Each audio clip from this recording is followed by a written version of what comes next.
Hello students.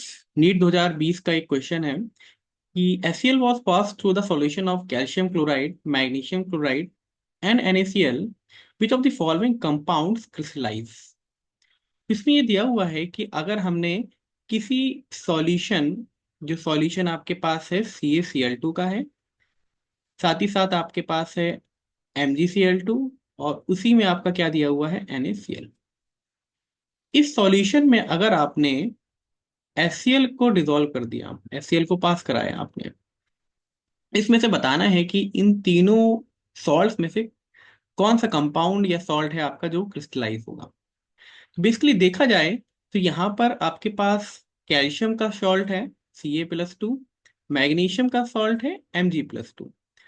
ये दोनों ही salt का जो चार्ज है वो आपका +2 है। इनका जो चार्ज है वो आपका +2 चार्ज है। लेकिन अगर हम लोग NaCl की बात करें तो Na पे जो चार्ज है वो आपका +1 का चार्ज है। तो बेसिकली आपका +2 का चार्ज Ca+2 पर है और Mg पर +2 का है, तो +2 का ज्यादा चार्ज होने के कारण ये आपके Ca+2 और Mg+2 के जो मॉलिक्यूल्स हैं ज्यादा इंटरेक्ट करेंगे आपके वाटर से, मोर इंटरेक्शन विद वाटर।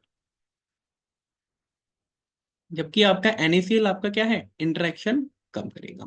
साथ ही साथ अगर आप देखोगे तो NaCl आपका टूट रहा है Na++Cl- में। अगर इसी में आपने क्या कर दिया, इसी में आपने जो है HCl को डाल दिया, तो due to common ion effect